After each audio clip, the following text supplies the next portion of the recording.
संभाली, तो इसी मानसिकता को दूर करने का उन्होंने ऐलान किया था और शुरुआत उन्होंने कर दी थी। और यही किंग्सवे अब पहले आज़ादी के बाद राजपथ बना, पंडित नेहरू ने राजपथ का नाम रखा, अब प्रधानमंत्री मोदी इसका नाम कर्तव्य पथ रखेंगे। प्रधानमंत्री कर्तव्य पथ, प्रधानमंत्री खुद को प्रधान सेवक भी कहते हैं और कहते हैं कि हमारा सिर्फ कर्तव्य राज करना नहीं है, हमारा कर्तव्य पहला सरकार का और जो जनता के चुने हुए प्रतिनिधि उनका पहला कर्तव्य होता है कतार में खड़े आखिरी व्यक्ति, दूर दराज में जो रह रहे गरीब तबके तक सरकार की योजनाओं का फायदा पहुंचाना। प्रधानमंत्री उस मुहिम में लगे हुए हैं। और आज़ादी मैं आपको बता दूं कि 2016 में भी प्रधानमंत्री ने जब इसकी शुरुआत की थी तो प्रधानमंत्री ने इसकी शुरुआत की थी तो प्रधानमंत्री आवास जो 7 रेस कोर्स रोड अंग्रेजों के ज़माने का ही नाम हुआ करता था, जिससे मुक्ति दिलाई 2016 में जब प्रधानमंत्री ने ऐलान किया कि इसका नाम अब 7 लोक कल्याण मार्ग होगा।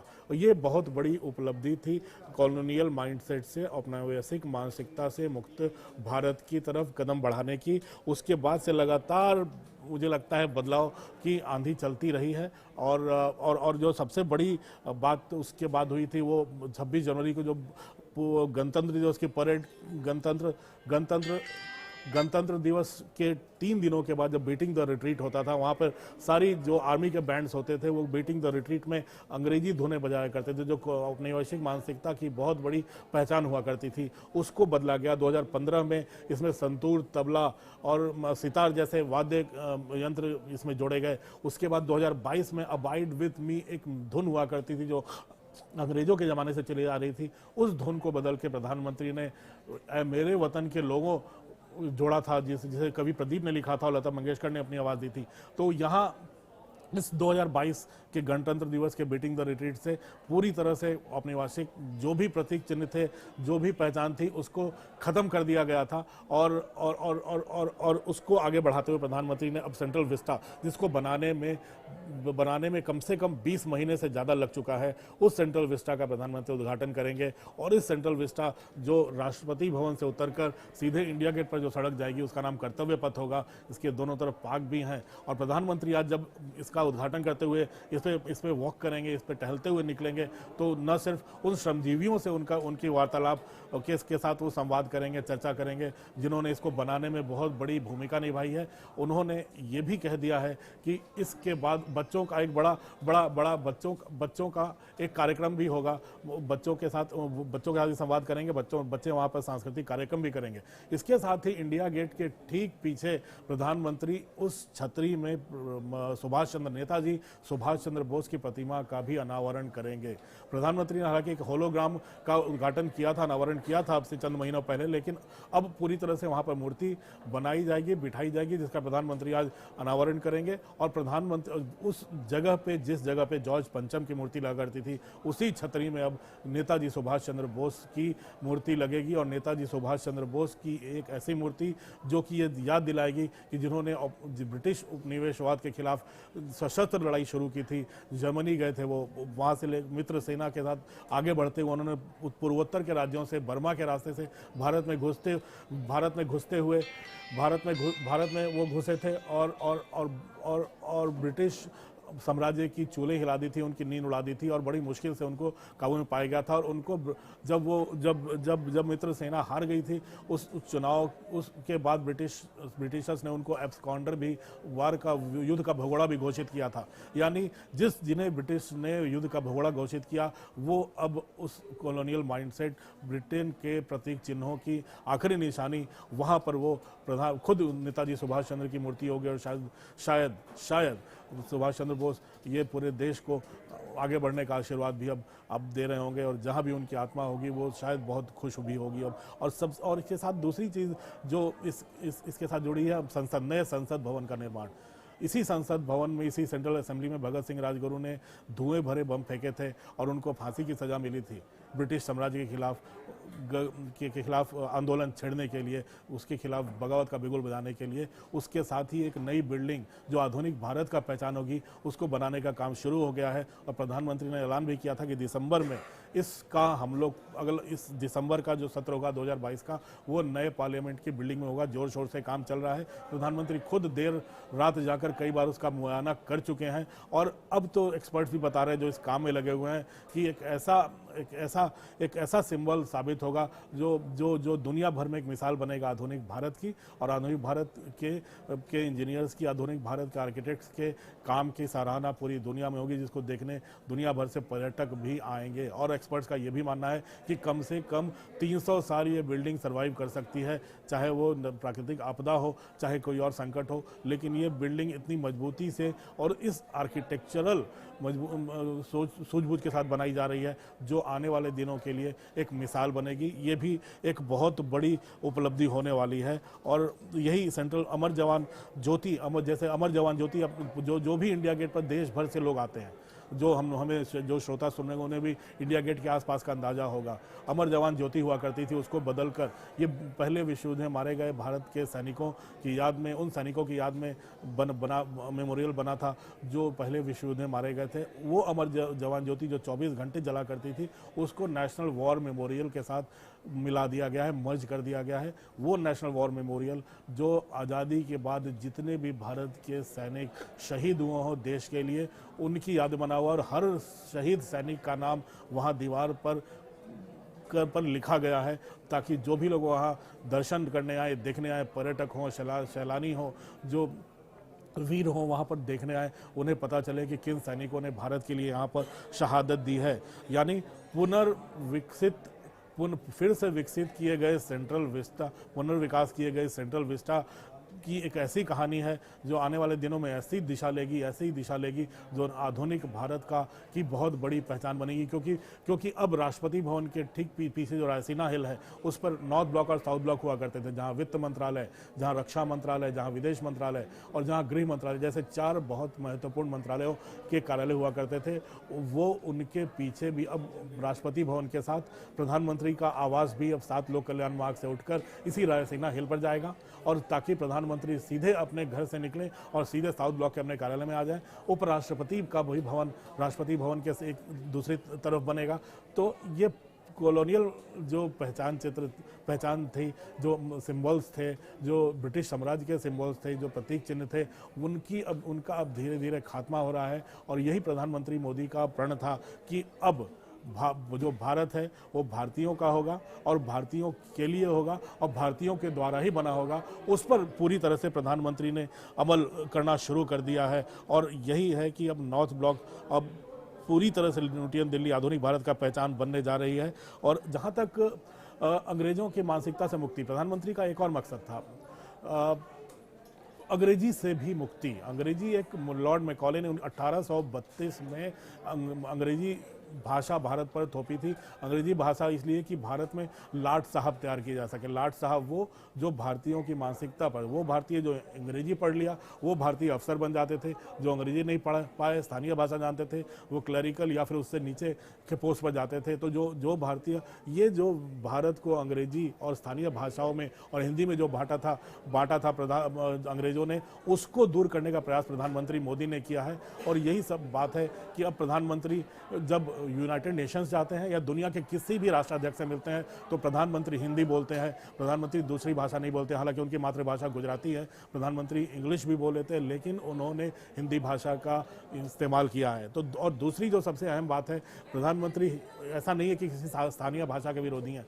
प्रधानमंत्री स्थानीय भाषा के विरोधी नहीं है, क्योंकि न्यू एजुकेशन पॉलिसी 2020 में साफ साफ लिखा है कि अब स्थानीय भाषा में स्थानीय लोग अपने राज्यों में पढ़ाई कर सकेंगे और स्थानीय भाषा में ही आगे बढ़ सकेंगे। स्थानीय भाषा में ही कॉम्पिटिटिव एग्जाम्स भी होंगे, जो प्रतियोगी परीक्षाएं होती हैं। यानी आपको स्थानीय भाषा से देश भर के छात्रों को मुक्ति पाने की जरूरत नहीं है। आपको अपनी भाषा में पढ़ाई करने की, अपनी भाषा में परीक्षाएं देने की पूरी सुविधा होगी। और प्रधानमंत्री भी बार बार, अगर आप केरल हो चाहे तमिलनाडु हो, कहीं भी जाते हैं तो स्थानीय भाषा में ही अपने भाषण की शुरुआत करते हैं, जो लोकल लोगों के साथ संवाद करने में और लोकल लोगों के बीच घुसने में उनकी काफ़ी मदद करता है। तो ये सब बहुत बड़ी बात है। अब छोटी छोटी दो तीन बातें बता दूं, जैसे अंग्रेजों के ज़माने के कई कानून थे जो अब तक चल रहे थे। साइकिल चोरी को लेकर 100 रुपये का फाइन, मुर्गी चोरी, छोटे छोटे, अगर संथाल परगना में एक कानून चल रहा था कि आप वहाँ पे कोई, वहाँ आदिवासी इलाका है, वहाँ पे आप विदेशी कोई भी देश का कोई और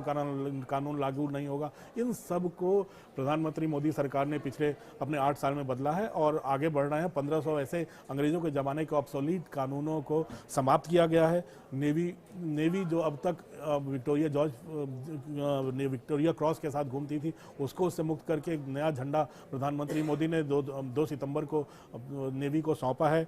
बजट की जो परंपरा थी 92 साल पुरानी अंग्रेजों के ज़माने की, कि फरवरी के आखिरी दिन बजट पेश होता था, वो बजट अब एक तारीख को पेश होने लगा है, 1 फरवरी को पेश होने लगा है। ये बहुत बड़ी लड़ाई थी ब्रिटिश माइंडसेट और कॉलोनियल माइंडसेट से मुक्त होने की, जिसको प्रधानमंत्री एक लीड कर रहे हैं फ्रंट से और आगे बढ़ने की कोशिश कर रहे हैं। और आज जो सेंट्रल विस्टा जिसका पुनर्निर्माण हुआ है, उस पथ पे चलकर प्रधानमंत्री दिखाएंगे कि अब भारतीयों के द्वारा बना हुआ, भारतीयों ऐसी चीज़ें जिस पर भारतीय गर्व कर सकें, वो भारतीयों का बनी हुई चीज़ें ही अब देश में काम करेंगी, ताकि जब भारत 2047 में आज़ादी के 100 साल मना रहा हो, तो अगली पीढ़ी अब खुद को भारतीय होने पर गर्व, और ज़्यादा गर्व महसूस कर सके और भारतीयों के बनाई चीज़ों पर गर्व महसूस कर सके।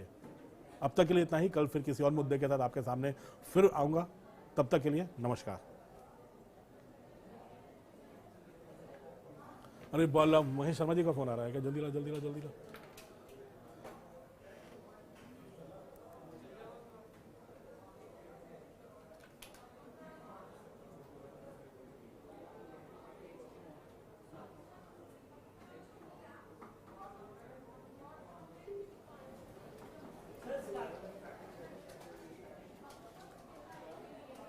नमस्कार, मैं हूं अमिताभ सिन्हा और आज हम बात करेंगे प्रधानमंत्री के कर्तव्य पथ की। कर्तव्य पथ ऐसा जो राजपथ यानी ब्रिटिश राज के उन तमाम प्रतीक चिन्हों को, उन सिंबल्स को दूर करने की मुहिम है, जिसमें जो औपनिवेशिक मानसिकता को दूर करने की बात करते हैं। आज हम बात करेंगे प्रधानमंत्री के 5 प्रणों में से एक प्रण कि हमें अपने आप को, सभी भारतीयों को कॉलोनियल माइंडसेट यानी औपनिवेशिक मानसिकता से सबको दूर करना है। आज इसी बात को आगे बढ़ाएंगे कर्तव्य पथ की बात करके। भारतीयों को लगा होगा ये कर्तव्य पथ क्या है, जब प्रधानमंत्री ने आज से 2-3 दिन पहले ऐलान किया था कि कर्तव्य पथ, शांति पथ का, राजपथ का नाम कर्तव्य पथ होगा। राजपथ का वो इलाका है जो लुटियंस दिल्ली का केंद्र है। वो रायसीना हिल, राष्ट्रपति भवन से लेकर इंडिया गेट जाता है, एक ऐसा राजपथ जिसके अंग्रेजों ने बनाया था। इस राजपथ की एक छोटी सी कहानी मैं आपको सुनाना चाहता हूँ। 1911 में जब दिल्ली राजधानी बनी थी, राष्ट्रपति भवन से लेकर तमाम नॉर्थ ब्लॉक हो चाहे साउथ ब्लॉक हो, ये ब्रिटिश एम्पायर के, ब्रिटिश साम्राज्य के एक बहुत बड़े प्रतीक चिन्ह बने थे। सेंटर, गवर्नेंस के सेंटर बने थे, जहां से ब्रिटिश हुकूमत पूरे देश पर अपना शासन चलाती थी। उस ब्रिटिश राज्य के प्रतीक चिन्ह को मुझे लगता है ये आखिरी सलामी दी जाएगी इस कर्तव्य पथ के नामकरण के दौरान, जिसका प्रधानमंत्री आज शाम को 7 बजे, जिस पर खुद उस पर चल के कर्तव्य पथ का नामकरण करेंगे और उसको जनता के लिए खोल देंगे, उस सेंट्रल विस्टा को जो अंग्रेजों ने आज से 110 साल पहले बनवाया था। अब मैं बात करता हूं जो कर्तव्य पथ है क्या। किंग जॉर्ज के स्वागत में राजपथ बना था, किंग्सवे, इसे किंग्सवे कहा जाता था। जॉर्ज पंचम भारत आए थे। इस पूरे 100 साल तक इस पूरे पथ पर या तो जब तक अंग्रेजों का शासन रहा, या तो सिर्फ अंग्रेज अफसर चलते थे, अंग्रेजी हुकूमत के लोग चलते थे, या फिर किंग खुद इस रास्ते पे जाते थे। ये गवर्नर जनरल जो वॉइसरॉय हुआ करते थे, वॉइसरॉय वो इस रास्ते से जाया करते थे। और साथ ही साथ जो राजा महाराजा जो यहाँ पर आते थे, जिनको जो गवर्नर के या क्वीन के शान में कसीदे करने यहाँ पर आते थे, ये जताने आते थे कि वो ब्रिटिश साम्राज्य का ही हिस्सा है, उनको कर देते रहेंगे। उनके लिए भी ये पथ हुआ करता था, लेकिन आम भारतीयों के लिए ये पथ नहीं हुआ करता था। अंग्रेज यहाँ तक दम भरते थे कि 100 साल की सोचकर उन्होंने ऐसा पथ बनाया है इंडिया गेट का, जहाँ से तमाम रास्ते खुलेंगे और भारतीय ऐसा पथ कभी बना ही नहीं सकते। लेकिन उन तमाम चीज़ों को अब प्रधानमंत्री मोदी ने दूर करने का, उस मानसिकता को दूर करने का बीड़ा उठा लिया है, उस मुहिम में लग गए हैं जिसमें यह कहा जाता था कि भारतीय कुछ नहीं कर सकते। और पिछले दिनों में आपने देखा होगा कि कोरोना के साथ जब जंग हुई थी, तो भारत ने न सिर्फ भारतीयों को पूरे के पूरे भारतीयों को टीकाकरण का एक बड़ी योजना शुरू की थी, बल्कि भारत कोरोना का टीका बनाने वाले अग्रणी देशों में एक हुआ। मैत्री संधि करके उन्होंने दुनिया के दूसरे देशों को भी भारत ने कोरोना के टीका का काम किया था। और वो भारत जहां पर पल्स पोलियो के टीके नहीं बन पाए थे, कालाजार के टीके नहीं बन पाए थे, और ब्रिटिश, चाहे वो पश्चिमी विकसित देश हो, चाहे बड़े बड़े मल्टीनेशनल हो, ये तमाम कंपनियां भारत को, तमाम देश भारत को तब दवा भेजा करते थे जब वहां पूरा काम हो जाता था, जब वो देश इन सब मुश्किलों से दूर हो जाया करते थे।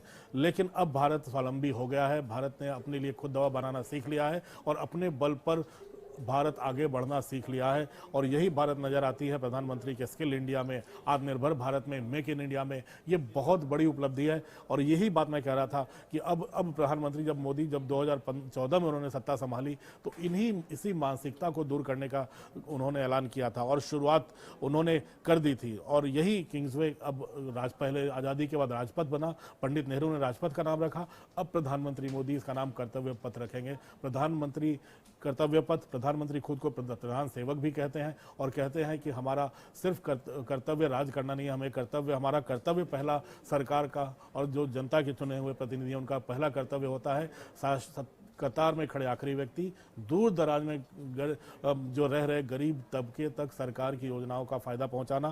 प्रधानमंत्री उस मुहिम में लगे हुए हैं। और आज़ादी मैं आपको बता दूं कि 2016 में भी प्रधानमंत्री ने जब इसकी शुरुआत की थी तो प्रधानमंत्री ने इसकी शुरुआत की थी तो प्रधानमंत्री आवास जो 7 रेस कोर्स रोड अंग्रेजों के ज़माने का ही नाम हुआ करता था, जिससे मुक्ति दिलाई 2016 में जब प्रधानमंत्री ने ऐलान किया कि इसका नाम अब 7 लोक कल्याण मार्ग होगा। ये बहुत बड़ी उपलब्धि थी कॉलोनियल माइंडसेट से, औपनिवेशिक मानसिकता से मुक्त भारत की तरफ कदम बढ़ाने की। उसके बाद से लगातार मुझे लगता है बदलाव की आंधी चलती रही है। और जो सबसे बड़ी बात उसके बाद हुई थी वो 26 जनवरी को जो गणतंत्र दिवस की परेड, गणतंत्र दिवस के 3 दिनों के बाद जब बीटिंग द रिट्रीट होता था, वहाँ पर सारी जो आर्मी के बैंड्स होते थे वो बीटिंग द रिट्रीट में अंग्रेजी धुनें बजाया करते थे, जो औपनिवेशिक मानसिकता की बहुत बड़ी पहचान हुआ करती थी। उसको बदला गया 2015 में। इसमें संतूर, तबला और सितार जैसे वाद्य यंत्र इसमें जोड़े गए। उसके बाद 2022 में अबाइड विथ मी एक धुन हुआ करती थी जो अंग्रेजों के ज़माने से चली आ रही थी, उस धुन को बदल के प्रधानमंत्री ने ऐ मेरे वतन के लोगों जोड़ा था, जिसे कवि प्रदीप ने लिखा था और लता मंगेशकर ने अपनी आवाज़ दी थी। तो यहाँ इस 2022 के गणतंत्र दिवस के बीटिंग द रिट्रीट से पूरी तरह से औपनिवेशिक जो भी प्रतीक चिन्ह थे, जो भी पहचान थी, उसको ख़त्म कर दिया गया था। और उसको आगे बढ़ाते हुए प्रधानमंत्री ने अब सेंट्रल विस्टा, जिसको बनाने में कम से कम 20 महीने से ज़्यादा लग चुका है, उस सेंट्रल विस्टा का प्रधानमंत्री उद्घाटन करेंगे। और इस सेंट्रल विस्टा जो राष्ट्रपति भवन से उतरकर सीधे इंडिया गेट पर जो सड़क जाएगी उसका नाम कर्तव्य पथ होगा। इसके दोनों तरफ पार्क भी हैं। और प्रधानमंत्री आज जब इसका उद्घाटन करते हुए इस पे वॉक करेंगे, इस पे टहलते हुए निकलेंगे, तो न सिर्फ उन श्रमजीवियों से उनकी वार्तालाप के साथ वो संवाद करेंगे, चर्चा करेंगे, जिन्होंने इसको बनाने में बहुत बड़ी भूमिका निभाई है। उन्होंने ये भी कह दिया है कि इसके बाद बच्चों का एक बड़ा बच्चों का एक कार्यक्रम भी होगा। बच्चों के साथ संवाद करेंगे, बच्चे वहाँ पर सांस्कृतिक कार्यक्रम भी करेंगे। इसके साथ ही इंडिया गेट के ठीक पीछे प्रधानमंत्री उस छतरी में नेताजी सुभाष चंद्र बोस की प्रतिमा का भी अनावरण करेंगे। प्रधानमंत्री ने हालांकि एक होलोग्राम का उद्घाटन किया था, अनावरण किया था अब से चंद महीनों पहले, लेकिन अब पूरी तरह से वहां पर मूर्ति बनाई जाएगी, बिठाई जाएगी, जिसका प्रधानमंत्री आज अनावरण करेंगे। और प्रधानमंत्री उस जगह पे, जिस जगह पे जॉर्ज पंचम की मूर्ति लगा करती थी, उसी छतरी में अब नेताजी सुभाष चंद्र बोस की मूर्ति लगेगी। और नेताजी सुभाष चंद्र बोस की एक ऐसी मूर्ति जो कि ये याद दिलाएगी कि जिन्होंने ब्रिटिश उपनिवेशवाद के खिलाफ सशस्त्र लड़ाई शुरू की थी, जर्मनी गए थे, वो वहाँ से मित्र सेना के साथ आगे बढ़ते हुए उन्होंने पूर्वोत्तर के राज्यों से, बर्मा के रास्ते से भारत में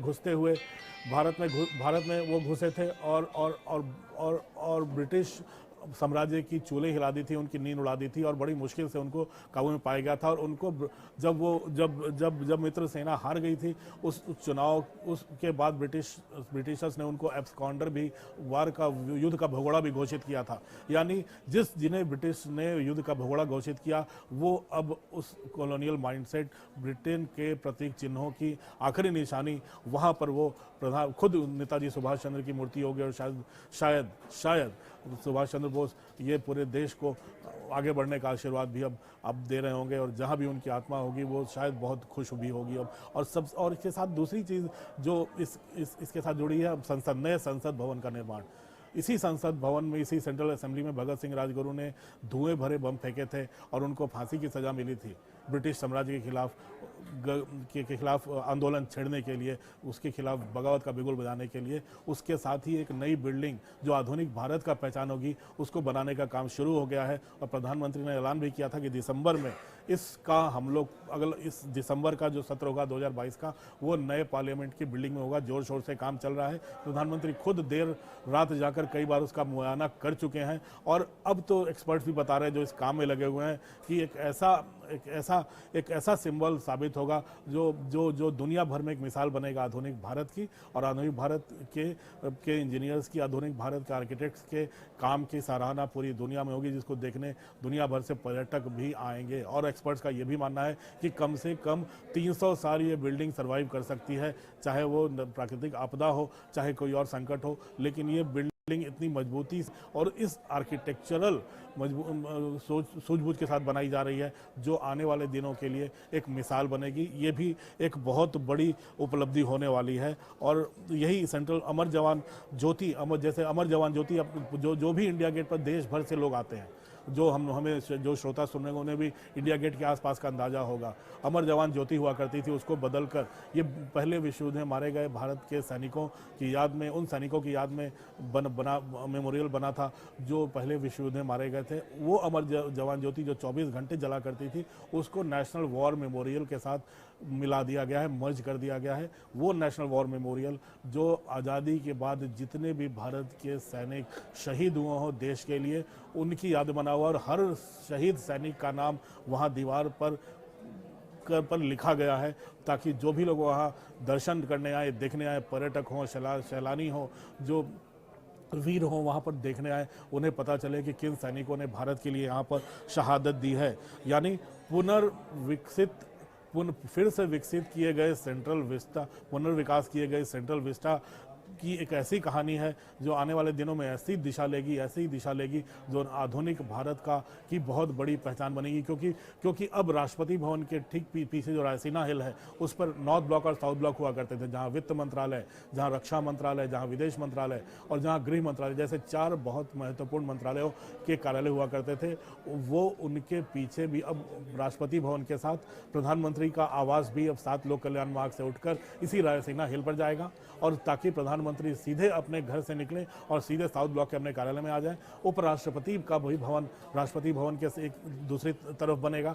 तो ये कॉलोनियल जो पहचान थी, जो सिंबल्स थे, जो ब्रिटिश साम्राज्य के सिंबल्स थे, जो प्रतीक चिन्ह थे, उनका अब धीरे धीरे खात्मा हो रहा है। और यही प्रधानमंत्री मोदी का प्रण था कि अब जो भारत है वो भारतीयों का होगा और भारतीयों के लिए होगा और भारतीयों के द्वारा ही बना होगा। उस पर पूरी तरह से प्रधानमंत्री ने अमल करना शुरू कर दिया है। और यही है कि अब नॉर्थ ब्लॉक अब पूरी तरह से न्यूटन दिल्ली आधुनिक भारत का पहचान बनने जा रही है।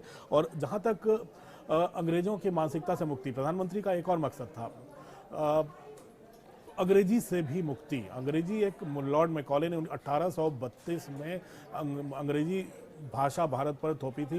अंग्रेजी भाषा इसलिए कि भारत में लाट साहब तैयार किए जा सके। लाट साहब वो जो भारतीयों की मानसिकता पर, वो भारतीय जो अंग्रेजी पढ़ लिया वो भारतीय अफसर बन जाते थे, जो अंग्रेजी नहीं पढ़ पाए, स्थानीय भाषा जानते थे, वो क्लरिकल या फिर उससे नीचे के पोस्ट पर जाते थे। तो जो भारतीय, ये जो भारत को अंग्रेजी और स्थानीय भाषाओं में और हिंदी में जो बांटा था अंग्रेजों ने, उसको दूर करने का प्रयास प्रधानमंत्री मोदी ने किया है। और यही सब बात है कि अब प्रधानमंत्री जब यूनाइटेड नेशंस जाते हैं या दुनिया के किसी भी राष्ट्राध्यक्ष से मिलते हैं तो प्रधानमंत्री हिंदी बोलते हैं, प्रधानमंत्री दूसरी भाषा नहीं बोलते। हालांकि उनकी मातृभाषा गुजराती है, प्रधानमंत्री इंग्लिश भी बोल लेते हैं, लेकिन उन्होंने हिंदी भाषा का इस्तेमाल किया है। तो और दूसरी जो सबसे अहम बात है, प्रधानमंत्री ऐसा नहीं है कि किसी स्थानीय भाषा के विरोधी हैं, प्रधानमंत्री स्थानीय भाषा के विरोधी नहीं है, क्योंकि न्यू एजुकेशन पॉलिसी 2020 में साफ साफ लिखा है कि अब स्थानीय भाषा में स्थानीय लोग अपने राज्यों में पढ़ाई कर सकेंगे और स्थानीय भाषा में ही आगे बढ़ सकेंगे। स्थानीय भाषा में ही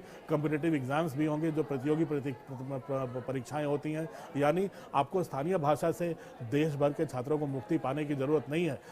आपको अपनी भाषा में पढ़ाई करने की, अपनी भाषा में परीक्षाएं देने की पूरी सुविधा होगी। और प्रधानमंत्री भी बार बार, अगर आप केरल हो चाहे तमिलनाडु हो, कहीं भी जाते हैं तो स्थानीय भाषा में ही अपने भाषण की शुरुआत करते हैं, जो लोकल लोगों के साथ संवाद करने में और लोकल लोगों के बीच घुसने में उनकी काफ़ी मदद करता है। तो ये सब बहुत बड़ी बात है। अब छोटी छोटी 2-3 बातें बता दूं। जैसे अंग्रेजों के ज़माने के कई कानून थे जो अब तक चल रहे थे, साइकिल चोरी को लेकर 100 रुपये का फाइन, मुर्गी चोरी, छोटे छोटे, अगर संथाल परगना में एक कानून चल रहा था कि आप वहाँ पे वहाँ आदिवासी इलाका है, वहाँ पे आप विदेशी कोई भी देश का कोई और कानून लागू नहीं होगा। इन सब को प्रधानमंत्री मोदी सरकार ने पिछले अपने 8 साल में बदला है और आगे बढ़ रहे हैं। 1500 ऐसे अंग्रेजों के ज़माने के ऑब्सोलीट कानूनों को समाप्त किया गया है। नेवी जो अब तक विक्टोरिया क्रॉस के साथ घूमती थी, उसको उससे मुक्त करके एक नया झंडा प्रधानमंत्री मोदी ने 2 सितंबर को नेवी को सौंपा है। बजट की जो परंपरा थी 92 साल पुरानी अंग्रेजों के ज़माने की, कि फरवरी के आखिरी दिन बजट पेश होता था, वो बजट अब एक तारीख को पेश होने लगा है, 1 फरवरी को पेश होने लगा है। ये बहुत बड़ी लड़ाई थी ब्रिटिश माइंडसेट और कॉलोनियल माइंडसेट से मुक्त होने की, जिसको प्रधानमंत्री एक लीड कर रहे हैं फ्रंट से और आगे बढ़ने की कोशिश कर रहे हैं। और आज जो सेंट्रल विस्टा जिसका पुनर्निर्माण हुआ है, उस पथ पे चलकर प्रधानमंत्री दिखाएंगे कि अब भारतीयों के द्वारा बना हुआ, भारतीयों ऐसी चीज़ें जिस पर भारतीय गर्व कर सकें, वो भारतीयों का बनी हुई चीज़ें ही अब देश में काम करेंगी, ताकि जब भारत 2047 में आज़ादी के 100 साल मना रहा हो तो अगली पीढ़ी अब खुद को भारतीय होने पर और ज़्यादा गर्व महसूस कर सके और भारतीयों के बनाई चीज़ों पर गर्व महसूस कर सके। अब तक के लिए इतना ही। कल फिर किसी और मुद्दे के साथ आपके सामने फिर आऊँगा। तब तक के लिए नमस्कार।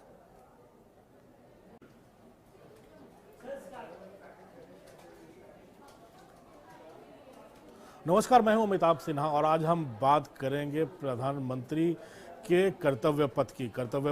कर्तव्य पथ ऐसा जो राजपथ यानी ब्रिटिश राज के उन तमाम प्रतीक चिन्हों को, उन सिंबल्स को दूर करने की मुहिम है, जिसमें जो औपनिवेशिक मानसिकता को दूर करने की बात करते हैं। आज हम बात करेंगे प्रधानमंत्री के 5 प्रणों में से एक प्रण कि हमें अपने आप को, सभी भारतीयों को कॉलोनियल माइंडसेट यानी औपनिवेशिक मानसिकता से सबको दूर करना है। आज इसी बात को आगे बढ़ाएंगे कर्तव्य पथ की बात करके। भारतीयों को लगा होगा ये कर्तव्य पथ क्या है, जब प्रधानमंत्री ने आज से 2-3 दिन पहले ऐलान किया था कि कर्तव्य पथ, शांति पथ का, राजपथ का नाम कर्तव्य पथ होगा। राजपथ का वो इलाका है जो लुटियंस दिल्ली का केंद्र है।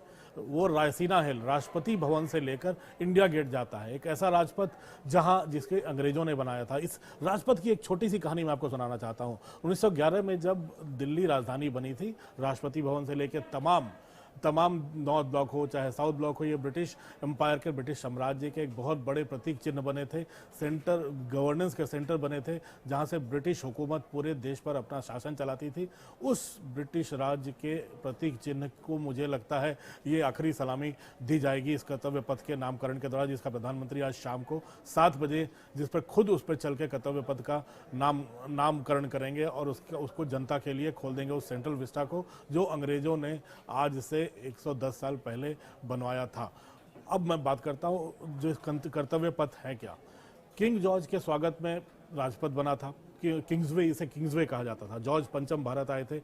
इस पूरे 100 साल तक इस पूरे पथ पर या तो जब तक अंग्रेजों का शासन रहा, या तो सिर्फ अंग्रेज अफसर चलते थे, अंग्रेजी हुकूमत के लोग चलते थे, या फिर किंग खुद इस रास्ते पे जाते थे। गवर्नर जनरल जो वॉइसरॉय हुआ करते थे, वॉइसरॉय वो इस रास्ते से जाया करते थे। और साथ ही साथ जो राजा महाराजा जो यहाँ पर आते थे, जिनको जो गवर्नर के या क्वीन के शान में कसीदे करने यहाँ पर आते थे, थे, ये जताने आते थे कि वो ब्रिटिश साम्राज्य का ही हिस्सा है, उनको कर देते रहेंगे, उनके लिए भी ये पथ हुआ करता था, लेकिन आम भारतीयों के लिए ये पथ नहीं हुआ करता था। अंग्रेज यहाँ तक दम भरते थे कि 100 साल की सोचकर उन्होंने ऐसा पथ बनाया है इंडिया गेट का, जहाँ से तमाम रास्ते खुलेंगे और भारतीय ऐसा पथ कभी बना ही नहीं सकते। लेकिन उन तमाम चीज़ों को अब प्रधानमंत्री मोदी ने दूर करने का, उस मानसिकता को दूर करने का बीड़ा उठा लिया है, उस मुहिम में लग गए हैं जिसमें यह कहा जाता था कि भारतीय कुछ नहीं कर सकते। और पिछले दिनों में आपने देखा होगा कि कोरोना के साथ जब जंग हुई थी तो भारत ने न सिर्फ भारतीयों को, पूरे के पूरे भारतीयों को टीकाकरण का एक बड़ी योजना शुरू की थी, बल्कि भारत कोरोना का टीका बनाने वाले अग्रणी देशों में एक हुआ। मैत्री संधि करके उन्होंने दुनिया के दूसरे देशों को भी भारत ने कोरोना के टीका का काम किया था। और वो भारत जहां पर पल्स पोलियो के टीके नहीं बन पाए थे, कालाजार के टीके नहीं बन पाए थे, और ब्रिटिश, चाहे वो पश्चिमी विकसित देश हो, चाहे बड़े बड़े मल्टीनेशनल हो, ये तमाम कंपनियां भारत को, तमाम देश भारत को तब दवा भेजा करते थे जब वहां पूरा काम हो जाता था, जब वो देश इन सब मुश्किलों से दूर हो जाया करते थे। लेकिन अब भारत स्वावलंबी हो गया है, भारत ने अपने लिए खुद दवा बनाना सीख लिया है और अपने बल पर भारत आगे बढ़ना सीख लिया है। और यही भारत नजर आती है प्रधानमंत्री के स्किल इंडिया में, आत्मनिर्भर भारत में, मेक इन इंडिया में। ये बहुत बड़ी उपलब्धि है। और यही बात मैं कह रहा था कि अब प्रधानमंत्री मोदी जब 2014 में उन्होंने सत्ता संभाली तो इसी मानसिकता को दूर करने का उन्होंने ऐलान किया था और शुरुआत उन्होंने कर दी थी। और यही किंग्सवे अब पहले आज़ादी के बाद राजपथ बना, पंडित नेहरू ने राजपथ का नाम रखा, अब प्रधानमंत्री मोदी इसका नाम कर्तव्य पथ रखेंगे। प्रधानमंत्री कर्तव्य पथ, प्रधानमंत्री खुद को प्रधान सेवक भी कहते हैं और कहते हैं कि हमारा सिर्फ कर्तव्य राज करना नहीं है, हमारा कर्तव्य पहला सरकार का और जो जनता के चुने हुए प्रतिनिधि उनका पहला कर्तव्य होता है कतार में खड़े आखिरी व्यक्ति, दूर दराज में जो रह रहे गरीब तबके तक सरकार की योजनाओं का फायदा पहुंचाना। प्रधानमंत्री उस मुहिम में लगे हुए हैं। और आज़ादी, मैं आपको बता दूं कि 2016 में भी प्रधानमंत्री ने जब इसकी शुरुआत की थी तो प्रधानमंत्री आवास जो 7 रेस कोर्स रोड अंग्रेजों के ज़माने का ही नाम हुआ करता था, जिससे मुक्ति दिलाई 2016 में जब प्रधानमंत्री ने ऐलान किया कि इसका नाम अब 7 लोक कल्याण मार्ग होगा।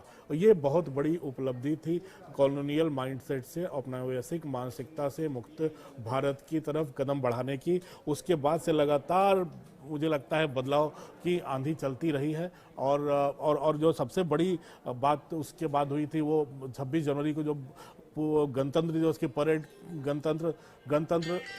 गणतंत्र दिवस के 3 दिनों के बाद जब बीटिंग द रिट्रीट होता था, वहाँ पर सारी जो आर्मी के बैंड्स होते थे वो बीटिंग द रिट्रीट में अंग्रेजी धुनें बजाया करते थे, जो औपनिवेशिक मानसिकता की बहुत बड़ी पहचान हुआ करती थी। उसको बदला गया 2015 में। इसमें संतूर, तबला और सितार जैसे वाद्य यंत्र इसमें जोड़े गए। उसके बाद 2022 में अबाइड विथ मी एक धुन हुआ करती थी जो अंग्रेजों के ज़माने से चली आ रही थी, उस धुन को बदल के प्रधानमंत्री ने ऐ मेरे वतन के लोगों जोड़ा था, जिसे कवि प्रदीप ने लिखा था और लता मंगेशकर ने अपनी आवाज़ दी थी।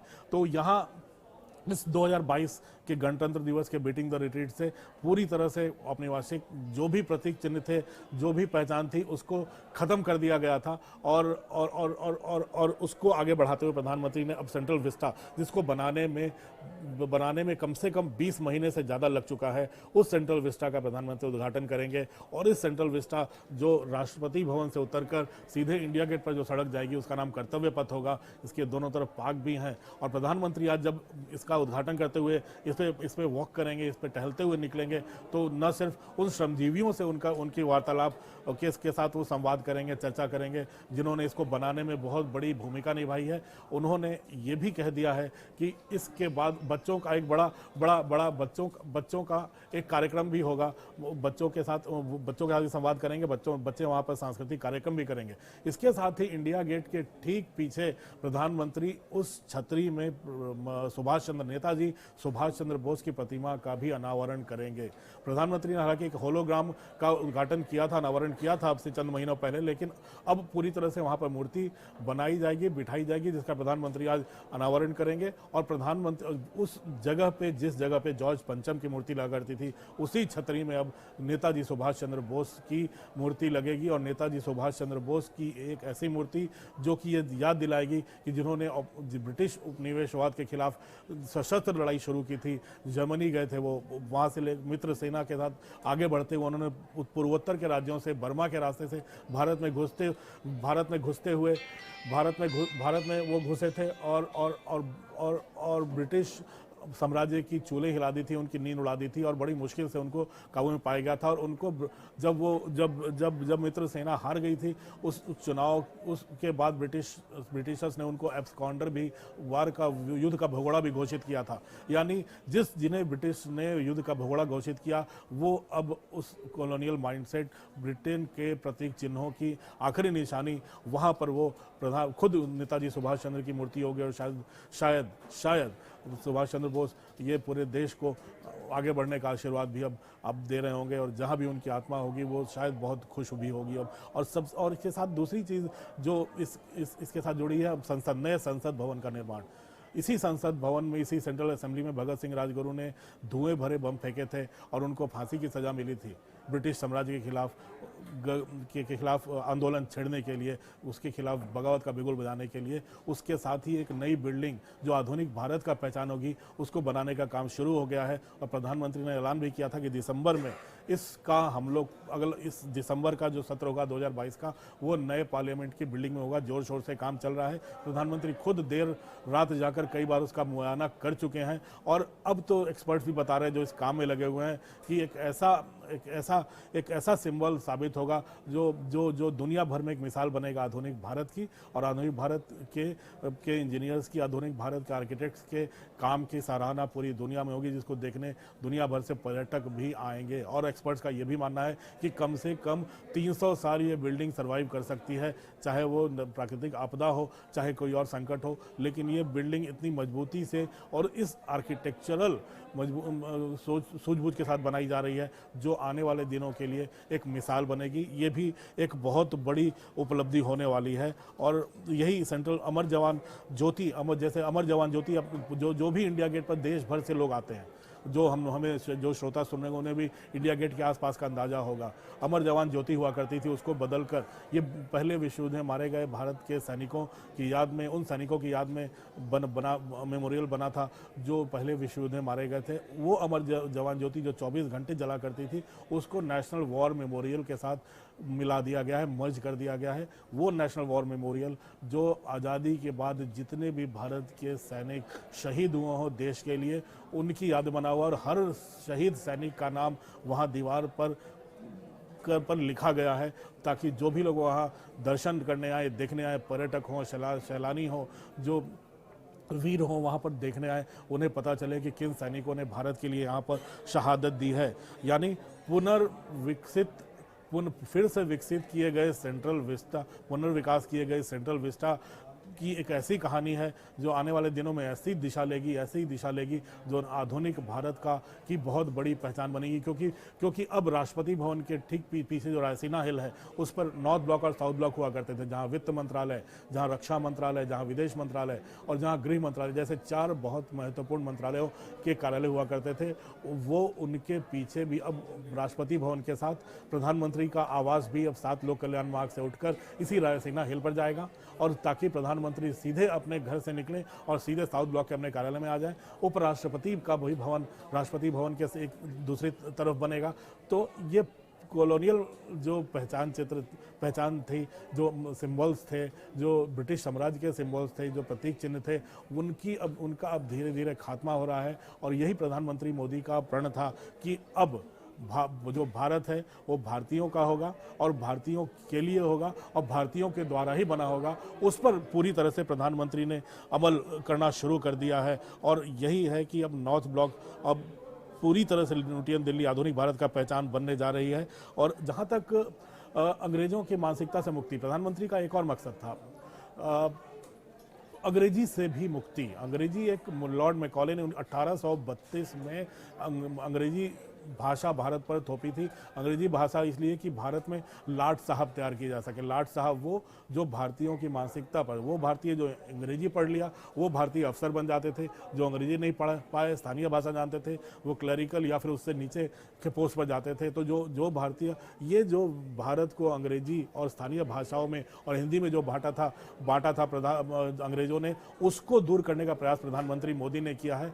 और यही सब बात है कि अब प्रधानमंत्री जब यूनाइटेड नेशंस जाते हैं या दुनिया के किसी भी राष्ट्राध्यक्ष से मिलते हैं तो प्रधानमंत्री हिंदी बोलते हैं, प्रधानमंत्री दूसरी भाषा नहीं बोलते। हालांकि उनकी मातृभाषा गुजराती है, प्रधानमंत्री इंग्लिश भी बोल लेते हैं, लेकिन उन्होंने हिंदी भाषा का इस्तेमाल किया है। तो और दूसरी जो सबसे अहम बात है, प्रधानमंत्री ऐसा नहीं है कि किसी स्थानीय भाषा के विरोधी हैं, प्रधानमंत्री स्थानीय भाषा के विरोधी नहीं है, क्योंकि न्यू एजुकेशन पॉलिसी 2020 में साफ साफ लिखा है कि अब स्थानीय भाषा में स्थानीय लोग अपने राज्यों में पढ़ाई कर सकेंगे और स्थानीय भाषा में ही आगे बढ़ सकेंगे। स्थानीय भाषा में ही कॉम्पिटिटिव एग्जाम्स भी होंगे, जो प्रतियोगी परीक्षाएं होती हैं। यानी आपको स्थानीय भाषा से देश भर के छात्रों को मुक्ति पाने की जरूरत नहीं है। आपको अपनी भाषा में पढ़ाई करने की, अपनी भाषा में परीक्षाएं देने की पूरी सुविधा होगी। और प्रधानमंत्री भी बार बार, अगर आप केरल हो चाहे तमिलनाडु हो, कहीं भी जाते हैं तो स्थानीय भाषा में ही अपने भाषण की शुरुआत करते हैं, जो लोकल लोगों के साथ संवाद करने में और लोकल लोगों के बीच घुसने में उनकी काफ़ी मदद करता है। तो ये सब बहुत बड़ी बात है। अब छोटी छोटी 2-3 बातें बता दूं। जैसे अंग्रेजों के ज़माने के कई कानून थे जो अब तक चल रहे थे, साइकिल चोरी को लेकर 100 रुपये का फाइन, मुर्गी चोरी, छोटे छोटे, अगर संथाल परगना में एक कानून चल रहा था कि आप वहाँ पे वहाँ आदिवासी इलाका है, वहाँ पे आप विदेशी कोई भी देश का कोई और कानून लागू नहीं होगा। इन सब को प्रधानमंत्री मोदी सरकार ने पिछले अपने 8 साल में बदला है और आगे बढ़ रहे हैं। 1500 ऐसे अंग्रेजों के ज़माने के ऑब्सोलीट कानूनों को समाप्त किया गया है। नेवी जो अब तक विक्टोरिया क्रॉस के साथ घूमती थी, उसको उससे मुक्त करके एक नया झंडा प्रधानमंत्री मोदी ने 2 सितंबर को नेवी को सौंपा है। बजट की जो परंपरा थी 92 साल पुरानी अंग्रेजों के ज़माने की, कि फरवरी के आखिरी दिन बजट पेश होता था, वो बजट अब एक तारीख को पेश होने लगा है, 1 फरवरी को पेश होने लगा है। ये बहुत बड़ी लड़ाई थी ब्रिटिश माइंडसेट और कॉलोनियल माइंडसेट से मुक्त होने की, जिसको प्रधानमंत्री एक लीड कर रहे हैं फ्रंट से और आगे बढ़ने की कोशिश कर रहे हैं। और आज जो सेंट्रल विस्टा जिसका पुनर्निर्माण हुआ है, उस पथ पे चलकर प्रधानमंत्री दिखाएंगे कि अब भारतीयों के द्वारा बना हुआ, भारतीयों ऐसी चीज़ें जिस पर भारतीय गर्व कर सकें, वो भारतीयों का बनी हुई चीज़ें ही अब देश में काम करेंगी, ताकि जब भारत 2047 में आज़ादी के 100 साल मना रहा हो तो अगली पीढ़ी अब खुद को भारतीय होने पर गर्व और ज़्यादा गर्व महसूस कर सके और भारतीयों के बनाई चीज़ों पर गर्व महसूस कर सके। अब तक के लिए इतना ही। कल फिर किसी और मुद्दे के साथ आपके सामने फिर आऊँगा। तब तक के लिए नमस्कार।